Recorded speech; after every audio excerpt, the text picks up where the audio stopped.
ഇന്ന് തന്നെ ഡൗൺലോഡ് ചെയ്യൂ. കാണൂ നിങ്ങളുടെ ഫേവറേറ്റ് ഷോസ്. നിന്റെയൊക്കെ മുഖംമൂടി വലിച്ചു കയറി ജനമധ്യത്തിൽ വിചാരണ നടത്തുന്ന ഒരു ദിവസം വരും. ക്രിമിനൽസിന് വേണ്ടിയാണ് നിങ്ങൾ സംസാരിക്കുന്നതെങ്കിൽ ആദ്യം വിചാരണ ചെയ്യുന്നത് നിങ്ങളെയായിരിക്കും. നമുക്ക് കാണാം. കാണാം. കിരൺ കേസ് കൊടുത്ത രണ്ടുപേരും മോഷണക്കുറ്റത്തിന് ജയിലിൽ പോകും. ഓർത്തോ? നിന്ന് തിരിഞ്ഞു കളിക്കാതെ പൊക്കല്ല. എന്താ നിങ്ങളോട് ഇനി പ്രത്യേകം പറയണോ? പൊക്ക മോനെ, ഇതെല്ലാം എടുത്തോണ്ട് വെച്ചോ, അതോ ദുർഗ എടുത്തു വെക്കണോ? ഞാൻ വെച്ചോളാം. വന്നെടുത്ത് വെക്ക.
കിരൺ,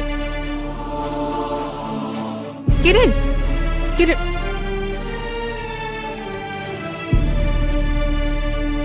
ഞാനൊരു കാര്യം ചോദിച്ചാ കിരൺ സത്യം പറയണം. എന്താ ദുർഗെ? കിരൺ എന്തിനാ ആ സാധനങ്ങളെല്ലാം സൂക്ഷിച്ചു വെച്ചത്? അത് ഞാൻ പറഞ്ഞേ പറ്റൂ. എല്ലാവരുടെ മുന്നിൽ കിരൺ പറഞ്ഞത് കള്ളുവാണെന്ന് നമുക്ക് രണ്ടുപേർക്കും അറിയാം. പക്ഷേ എന്നോട് സത്യം പറയണം. അത് പിന്നെ ദുർഗെ, ഞാൻ അത് പിന്നെ പറ കിരൺ. എനിക്ക് തന്നെ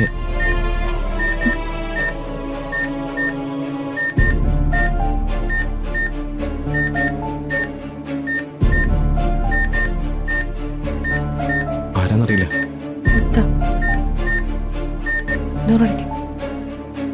ഹലോ, സ്പെഷ്യൽ പോലീസ് ടീമല്ലേ സംസാരിക്കുന്നത്? നിങ്ങൾ ആരാ? ഞാൻ ജേർണലിസ്റ്റ് അരുന്ധതി മിശ്ര. എങ്ങനെ നിങ്ങൾക്ക് ഈ ഫോണിലേക്ക് ആക്സസ് കിട്ടിയത്? നിങ്ങളെ ആർക്കും കണ്ടുപിടിക്കാൻ സാധിക്കില്ല എന്നുള്ള അഹങ്കാരത്തിലല്ലേ നിങ്ങൾ ജോലി ചെയ്യുന്നത്? അത് ശരിയല്ല എന്ന് ബോധ്യപ്പെടുത്താനാ ഞാൻ ഇപ്പൊ വിളിച്ചത്. ജനങ്ങളെ സേവിക്കുന്നവരാവണം പോലീസ്, അല്ലാതെ ദ്രോഹിക്കുന്നവരാവരുത്. നിങ്ങളെ ആരോ തെറ്റിദ്ധരിപ്പിച്ചിരിക്കുക. ഞങ്ങൾ ആരെയും ദ്രോഹിക്കുന്നവരല്ല. അത് നിങ്ങൾ പറഞ്ഞാ പോരല്ലോ. നിങ്ങൾ കാരണം പ്രശ്നത്തിലായ ആളുകളെ നേരിട്ടറിയാവുന്നതുകൊണ്ടാ ഞാൻ വിളിക്കാൻ തീരുമാനിച്ചതും വിളിച്ചതും. അങ്ങനെയായാൽ നിങ്ങൾക്ക് നല്ല ക്രിമിനൽ ബന്ധം ഉണ്ടാവും. വ്യക്തിവൈരാഗ്യം തീർക്കാനും ചില കുടുംബങ്ങളെ ദ്രോഹിക്കാനും നിങ്ങൾ മനഃപൂർവ്വം പലതും കെട്ടിച്ചമയ്ക്കുന്നുണ്ട്. ആ വഴിക്ക് മുന്നോട്ട് പോവാന്ന് ഇനി നിങ്ങൾ കരുതണ്ട. നിന്റെയൊക്കെ മുഖംമൂടി വലിച്ചു കയറി ജനമധ്യത്തിൽ വിചാരണ നടത്തുന്ന ഒരു ദിവസം വരും. ക്രിമിനൽസിന് വേണ്ടിയാണ് നിങ്ങൾ സംസാരിക്കുന്നതെങ്കിൽ ആദ്യം വിചാരണ ചെയ്യുന്നത് നിങ്ങളെയായിരിക്കും. നമുക്ക് കാണാം. കാണാം. ആരാ ദുർഗെ?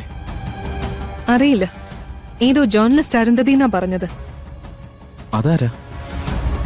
ഫേക്ക് ഐഡന്റിറ്റി ആണിത്. അവർക്ക് എങ്ങനെ ഈ സാറ്റലൈറ്റ് ഫോണിലേക്ക് വിളിക്കാൻ പറ്റിയെന്നാ എനിക്ക് മനസ്സിലാവാത്തത്. അത് കണ്ടുപിടിക്കണം.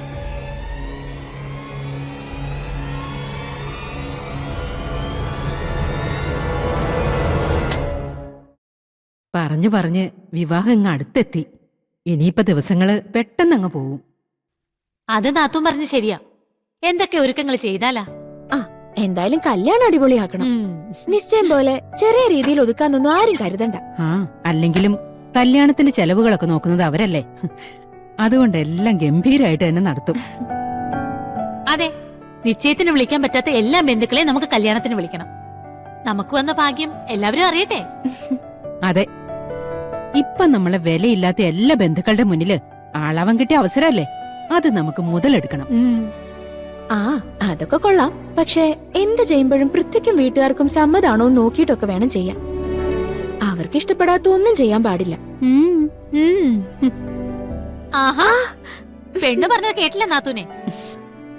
ഇവളിപ്പൊ തന്നെ അവരുടെ ആളായി കഴിഞ്ഞല്ലോ. അത് പിന്നെ അങ്ങനെയല്ലേ വേണ്ടത്, അവരെ പിണക്കാതിരിക്കല്ലേ നല്ലത്. അതെ അതെ. ദേ അഷി, കല്യാണം കഴിഞ്ഞാ പിന്നെ ഇന്ദ്രപ്രസ്ഥം വീട് നിന്റെ കൈപ്പിടിയിലാവണം.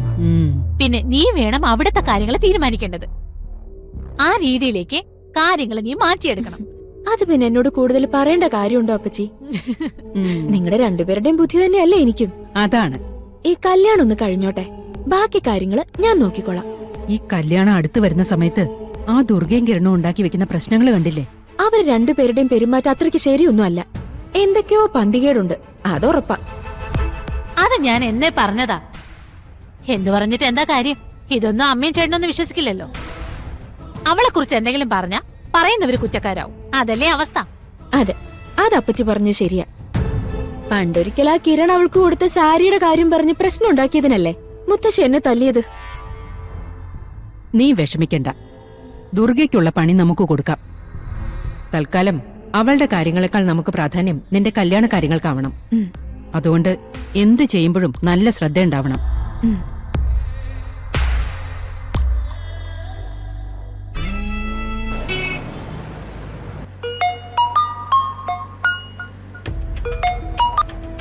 ഹലോ, യെസ് പറഞ്ഞോളൂ. നിങ്ങൾ ശരിക്കും അന്വേഷിച്ചോ? ശരി. IG ജോർജ് സാറോ? ഓക്കെ. വേറെ ആരും അറിയില്ലേ? ശരി, ഓക്കെ.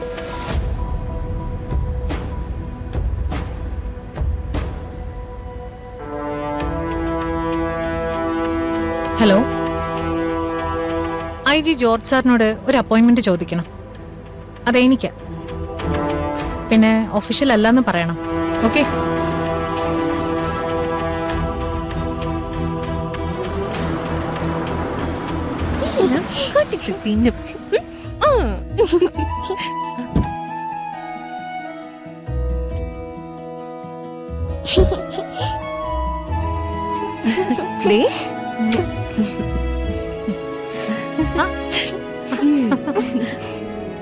വീട്ടിലേക്ക് വന്നാലും ദുർഗയുടെ കാര്യം പറയാനേ ഇപ്പൊ ധ്വനിമോൾക്ക് സമയമുള്ളൂ. മുൻപ് സ്കൂളിൽ പോവാൻ വരെ മടി കാണിച്ചിരുന്ന ഇവൾക്കിപ്പോ വീട്ടിൽ നിൽക്കുന്നതിനേക്കാൾ ഇഷ്ടം ഇവിടെ വരാനാ. എല്ലാം തന്റെ മിടുക്കാ Durga. You are a good teacher. അയ്യോ, അത്രയൊന്നും ഇല്ല. ഇവിടെ എല്ലാ ടീച്ചേഴ്സും കുട്ടികളോട് നല്ല സ്നേഹത്തോടെ പെരുമാറുന്നത്. പിന്നെ ധ്വനിമോൾക്ക് എന്നോട് കുറച്ച് കൂടുതൽ അടുപ്പമുണ്ടെന്നേ ഉള്ളൂ. ഇവൾക്ക് ദുർഗ സൂപ്പർ ഹീറോയാ. ആനിമേഷൻ മൂവീസിൽ സൂപ്പർ ഹീറോസിനെ കാണുമ്പോ അത് ദുർഗയാണെന്നൊക്കെ ഇവള് പറയുന്നേ. അയ്യോ